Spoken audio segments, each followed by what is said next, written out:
Helen, here we are, Friday morning, June the 5th, 2020, doing what we often do, but not through this medium, having conversations about research and ethics and things that are on our mind. But for the purposes of a bit of context, who we are, I'm Dr. Amanda Taylor Beswick. I work in Queen's University, Belfast, in the School of Social Sciences, Education and Social Work. And my interests are around digitalisation, what this means for people, practices, social need in the social world. And here I am with my colleague and dear friend, Helen. So I'm Dr. Helen Cara. I'm an independent researcher and an independent scholar. I've been an independent researcher for over 20 years and an independent scholar for almost a decade now. And one of my great interests, as you know, Amanda, is research ethics, so much so that I wrote a book about it. And this is one of the things that we've been talking about. In fact, you were one of the two first people I ever talked to about thinking about writing a research ethics book. I don't know if you remember. We were with Katie Vigers in Stoke-on-Trent. And I said, hey guys. In the library? We were in the Potteries Museum Cafe. That's right. And I said to the two of you, hey guys, I'm thinking about writing a book on research ethics, but it's probably a daft idea, isn't it? And you were like, no, you need to write that book. And now I've written it. So here we are a few years on, and we've had a lot of conversations since, well, before and since that. Mm-hmm. But I'm very interested to talk to you about this today because I think it's really topical and really important. So the conversation that I wanted to have with you, Helen, we've talked about some of this stuff before, but really specific to the pandemic, that most conversations are at the moment, really thinking about ethics, participant safety, digital choices, platform choices, methods, in the context of the pandemic. And I was interested to just really chat to you in this way, using this medium, so that we may be able to hear from other people as well, because I'm assuming that other people are having these similar conversations about research in the context of the pandemic, and what kind of methods people are using. I know I've had a lot of people get in touch with me to say, how are you going about this? How are you making digital choices? What kind of things are you thinking about because of my interest in digitalization? So I guess just to start off, thinking about, what are your thoughts? Have you had people contact you? What are your thoughts about research in a world where almost everything is online and mediated by a digital social technology? Yeah, I think it's really interesting. I mean, that just throws up a whole bunch of questions. Some would have been questions before the pandemic, but the answers will be different now. So questions about who are we including and who are we excluding by doing so much research and work online. That's been something you and I have discussed before, but now it's a whole different question, because now it's either online or not at all, really. Whereas previously we could offer other options for people or for groups who didn't have access to the internet or to the digital world. Now we are really limited in what other choices we can offer.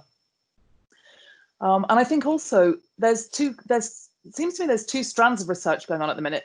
There's research that was already happening that's had to change tack because of the pandemic. And there's research that is being developed as a result of the pandemic, often to research COVID-19 related issues. Yeah. There's a huge amount of that, and it's happening very fast. And I think people are trying to do it ethically, but I do wonder if they're really thinking through which platforms they're using and which online methods and techniques they're using. I do wonder if they're really thinking that through as well as they could, and as well as perhaps they need to. This is what's been concerning me, and I've been having lots of conversations about this, in terms of even reviewing ethics that are coming back for review, because the reasons you're explaining, that people are having to change their tact. How conscious are we? And I've always thought about this for a long time. How conscious are we in terms of the platforms we use? Some of the resistance and pushback I will get is about, they've got our data now, so it doesn't really matter. And personally, I think I had a conversation on Twitter, because I have been there's been some resistance around this, which is a good thing, because it makes you think much more clearly and deeply about it. Notions of, as a professional, we have a responsibility. Personally, we have choices. That's very different. I think there's a difference there. I don't think we can take this broad stroke sort of take on, if I'm using it, they've got our data. because what we're talking about here is somebody else's data. We're talking about somebody else's privacy and their right to understand that, and the right to transparency. We've talked before about, as I say, in olden money, or in olden times, or times before, whatever way you want to frame it, that, I had certainly trotted off to, the tech shop at university, got myself a dictaphone, come along, recorded, explained all these, these steps that I've taken to keep people's information as safe as I possibly could, whilst, accepting somebody can break into a building. But, I'd recorded it, I'd uploaded it, password protected it to a file in the university's system, and then I'd have deleted it off the dictaphone and returned the piece of equipment. The thing that's making me quite angstful actually at the moment is about how would you do that then if you don't understand, or you've no control over those technologies. So we can use the technologies, we can explain privacy, we can share links about privacy, we can say here's the terms and conditions. If you don't wish to use that space, we'll need to think about something else. But then, as you say, that'll exclude people as well. It's another layer of exclusion. How do we explain about that background infrastructure, isn't it? That what is happening with the data? Where's it going? How can we be clear? And I say guarantees. I use that term very loosely because you can't guarantee that. But how do we do an exercise and show as much as possible that we're taking steps to keep people safe in these digital environments, the way we would have said, where would you like to, do the interview? Where can that interview take place? So it's these translations of research before and research now that I'm really keen to try and thrash out. And what is informing our digital choices? I think it's, again, such an interesting question. And of course, that question was around before the pandemic, but it's now a much bigger and more urgent question, I think. We used to talk about your digital footprint. That was a term that was around. So, for example, if participants, this is social media research, is particularly I heard this from people doing research on Facebook, people doing research on Twitter. If a participant gave you access, for example, to their data on Facebook, they probably wouldn't realize what else they were giving you access to. Yeah. And how much other stuff. So it was our job as researchers to inform participants about the boundaries and the parameters and how to make their privacy settings work for them if they wanted to do that, and all the different options. And then it's hard because the social media companies change the rules every 5 minutes. Exactly. And keeping track of all that is a bit of a nightmare. So that's what you would call the old money version. But I think there's a parallel here when we're talking about the different platforms that people are working across. Like we're now talking on Microsoft Teams, but I'm also using Jitsi, I'm using Skype, I'm using Zoom, I'm using Hangouts for different things, not always for research with participants, because I can see you grinning there. I know you have problems with at least one of those, and you'll tell us all about that in a minute. But to find places online to meet, to find places online to meet in pairs, to meet in groups, to meet where there are breakout rooms, to try to teach, as all of these activities, as well as research that are associated and aligned with research. And then, of course, there's the actual research itself. And, even again, in the old money, when we did telephone interviews, you couldn't be 100% sure that somebody else wasn't listening in. Yeah. What certainty can we give people? How much do we know? How can we keep up with the changes the platforms are making, sometimes daily? How do we do this? It's really hard. Really, it is really complicated. And, I have to disclaimer that I have not got a particular issue with a particular platform, I think. Maybe I have, but I haven't. There is a good example of it. I have been talking a lot about Zoom. Let's just get it out there. My reason for that is it's a good example of platform integrity, trust. Somebody was talking to me about it the other day, and I said, well, if we went to a car showroom, for instance, and you were sold a car, and you were sold a car that didn't work, or a car that had some kind of problem, and you lost trust, you wouldn't go back. But we seem to go back and back and back because we feel that we've got no options. And I think, there's an urgency to respond, and there's an urgency to be online and find spaces to be online. And I think that, that there's a lot of companies who are maximizing on that kind of the subtleness of the platform in terms of what's going on in the background. And I do think, like John Naughton, he talks brilliantly and writes brilliantly about all kinds of things about the internet. He talks about that, that basically that we have become dependent on a technology that's so poorly understood. He wrote a great book from Gutenberg to Zuckerberg. It's absolutely brilliant. It's a really brilliant title, but also a brilliant book. And I often, go back to see what he's thinking in terms of helping shaping my own going forward and what I understand these platforms to do or to be.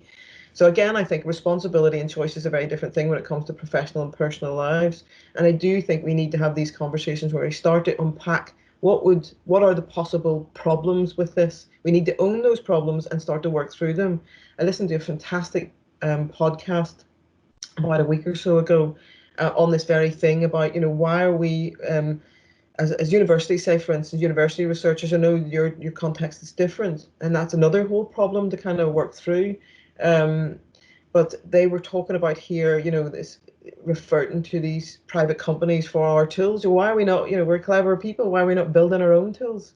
This is something I've been saying for a very long time. And I also noticed online the other night in terms of surveillance, and this is another level or layer of this, isn't it? Inadvertent surveillance through the research site, which is really concerning in lots of ways, because we do deal with very, very sensitive information, and we need to be thinking carefully about where that information could go and who could get access for it, because essentially we are creating it, generating it in that space with another person, and therefore we need to talk very carefully about where that might end up, regardless of what we do, and take some ownership of that.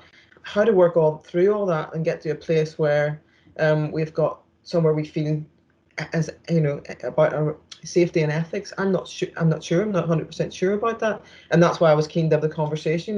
What are we thinking about here? And also keen to have the conversation because sometimes you can become, so isolated, and you're thinking about this. You think, have I got this wrong? So metaphors always, I think, are used, or old money, as I like to call it. Those examples of what we'd have done before. How do we translate these into these spaces to keep people safe? And their information safe. And I kind of think that's because it's not easy to see, it's not easy to feel. And when I'm teaching this, particularly in practice around digitalization of the social world, I talk a lot about, this idea that you click, you commit to something, but you don't know what you've committed to. But also, it never matters until it does. Yeah, and the thing we need to do as researchers is try and preempt that as best we can for ourselves and for our participants. And that's doubly difficult now than it used to be, even because in the pandemic, we are all so preoccupied with how we're going to get our groceries and how we've got to teach our children at home and how our elderly parent is getting on in isolation and, all of these really, really important personal things. And it leaves less space for good professional decision making. And that in itself is nobody's fault. That's the situation we're in, but it's our responsibility to recognize that and to work with that. And another thing that I think is problematic is that for a lot of people, things like digitalization and software and platforms and online are all quite abstract. Even though people use them, it's like, you were talking about a car analogy. I can happily get in my car and drive it, but I can't figure out how it works. And for a lot of us, it's a bit like that about online. I mean, I made the decision on about day one. I came back from a work trip to Norway on the 13th of March, which is a Friday, and I went into isolation that day because I knew that I needed to do that after traveling nationally and internationally for the whole of the preceding week and teaching in different universities. And the following Monday, I signed up for Zoom Pro. And I didn't really think about it. I didn't think it through. I didn't want to look under the bonnet. I just wanted to solve a problem, which was that Skype and Hangouts were pretty much maxed out, weren't working perhaps so well at that time because of the sudden massive surge in demand. And I looked at Zoom Pro and I thought, well, if I pay for it, it's probably okay. And I can afford it, for my business. So that's what I'm going to do. And then later I found out about the problems later, that the problems with that platform. You're already tied into the license then, isn't it? And that's where it baked into some of the design, not all of platforms, but some platforms that appears to be that kind of persuasiveness that you think this works, so therefore it works, I'm going to use this. Yeah. But actually it works on one level, and that's great that things do work. But, and obviously there's been people like Deborah Lupin talking about this, internet mediated research for a long time, as you've said, that this is not a new thing, but the urgency and getting on there means that actually we could be careless in our methods. And I think that's the thing. And I think you're right to point out, I didn't know there are only so many things that we need to know. I think what's come to light for me through the whole pandemic in terms of my interest area is how relevant it is and how relevant it has been. But actually it's become, I think, more urgent to think about these various layers of it now, because it is hard to see what's going on and understand how we ever get to the bottom of that. We're relying on ethics being baked in. This is why we need to teach computer sciences with ethics and, the humanities. They should be a mix in terms of these sorts of areas so that people will, bake in ethics at the point of design. And I think that's why it's become really, really complicated. And it's frustrating and concerning that people have bought licenses that they have to see through or whatever, but then they have got a new tension around ethics. And again, as we started off saying, we don't have a lot of answers to this, but we need to raise this. I think awareness raising is really key at this time. I absolutely agree with that, because there's another problem, another sort of human problem, which is inertia. And if we buy into one platform, whether that's actually paying money or just getting used to knowing how it works, and then someone says, oh, you shouldn't use that because this, and you think, oh yeah, that's right. Okay, now I have to move to another one. Ugh. And especially in the middle of the pandemic where everyone's overloaded and it feels like a massive curve. Yes. Anyway, I am moving to Jitsi because Jitsi is open source and it's free and it's ethical. And as far as I can tell, and you are some of the expertise I have spoken to here, it's pretty secure. But then I also think we need to be getting ethics into more corporate spaces. Yeah. It's not just about having ethics in research spaces, in academic spaces. We need to be looking at the ethics of the companies. And actually there's some fantastic work going on with this by people like Sophia Noble, who wrote this book on algorithms of oppression, and Ruha Benjamin, who's written Race After Technology. Brilliant. And these books are so important because they are pointing out some of the ethical difficulties in the digital world, and that those difficulties exist, that no, it's not neutral because it's an algorithm. It's an algorithm created by people who have instilled into it all of the racism and sexism that we experience in the world outside. And Dana Boyd's research with teenagers a way back talks about how through technologies, the good, the bad, and the ugly of everyday life, it's brought to the fore really in lots of ways, but it's about the persistibility of it, the reachability, the searchability, those different elements that we need to kind of think about. I would really like to wave around my digital and ethical books, but they're all in Ireland, and I'm not at the moment. They're all in Belfast. At Queen's. Sorry, Amanda. I know. I can wave one book that's Reflections on a Life in Social Work by Olive Stevenson that's on my desk. And the reason why I keep that probably on my desk a lot of the time is I often wonder what she would say about the world that we're in and how we're behaving, because ethics were very core to her as a social work practitioner and academic, really. But in rounding up then, Helen, because we've been on for a while and we knew this would run on. We said 15 minutes. We knew that was never going to happen. And we hope people dip in and out to it and get some value for it. But to round up, what would be our kind of, where are we with this now? Where have we got to with this? What do we need? What would we be saying to people, apart from get in touch? We would be really keen to have conversations. I think, as always in ethical discussions, or as almost always, there are more questions than answers. But it's important that we're asking the questions, and it's important to raise the questions and keep asking the questions and try to find the answers. This is a fast-moving process. It's not static. It's never going to be static. And that complicates things further. But I think discussions like this are essential, and I too hope we will be able to carry on this discussion on other platforms with interested people who want to get in touch. So that's what I think. What do you think?